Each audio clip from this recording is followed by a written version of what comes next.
The physical body is simply a creature of nature. It's not who you are. By no stretch of your imagination will the body ever be you. You came into the body, you live in the body, and you leave the body. You came into the body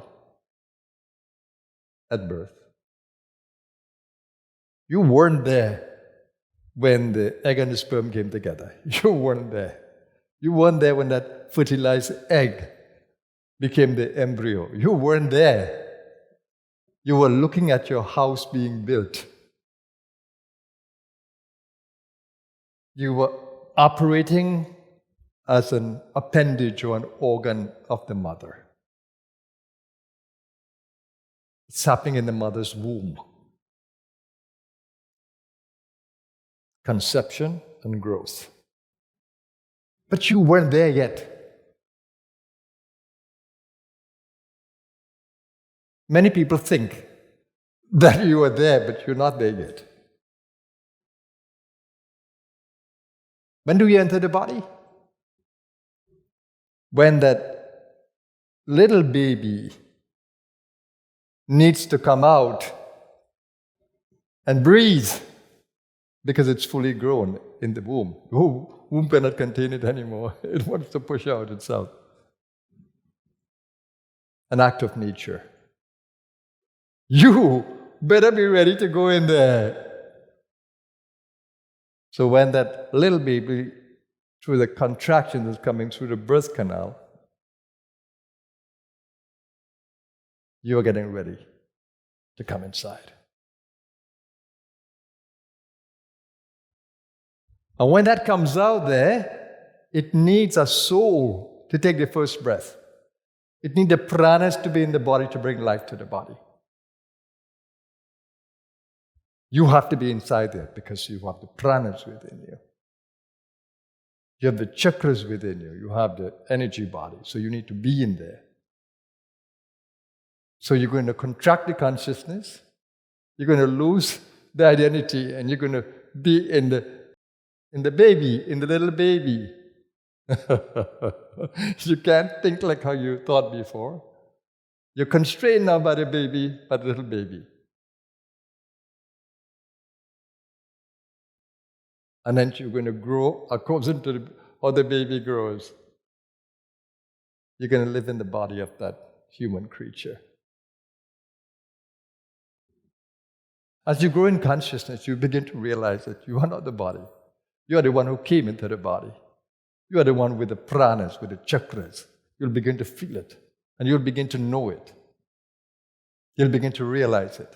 And that is really a big moment of transition, when you begin to feel that you're not the body, as a consciousness.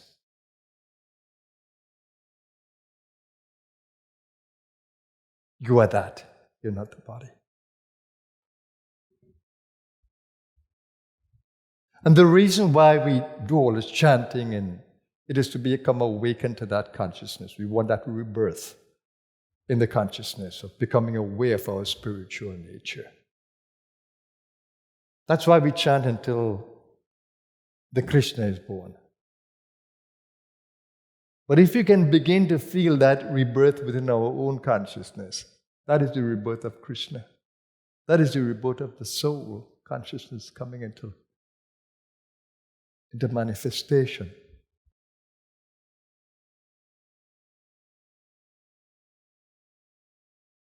The joy of this night is coming back into that awareness of soul consciousness.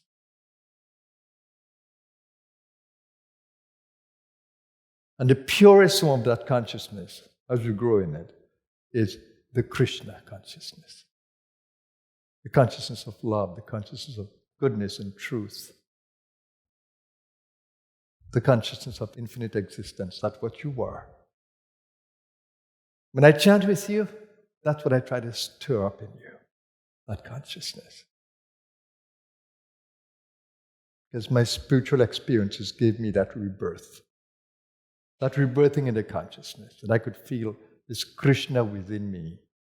I can feel that spirit of joy and goodness and play and wisdom within me. That's the Krishna. All the stories are of that, of play, of love, of worship, of service, of wisdom. That's the Krishna. So where are you going to look for Krishna? You need to become Krishna. I am Krishna.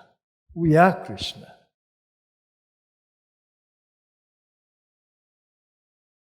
So as you sing tonight, I'd like you to think of that.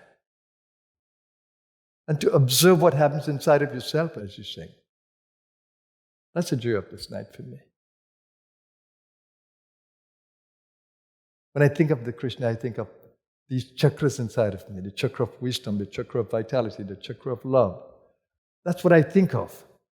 When I think of honoring Krishna, I think of manifesting the Krishna within me, that I can become like that avatar was. He lived in a human body, just like we do.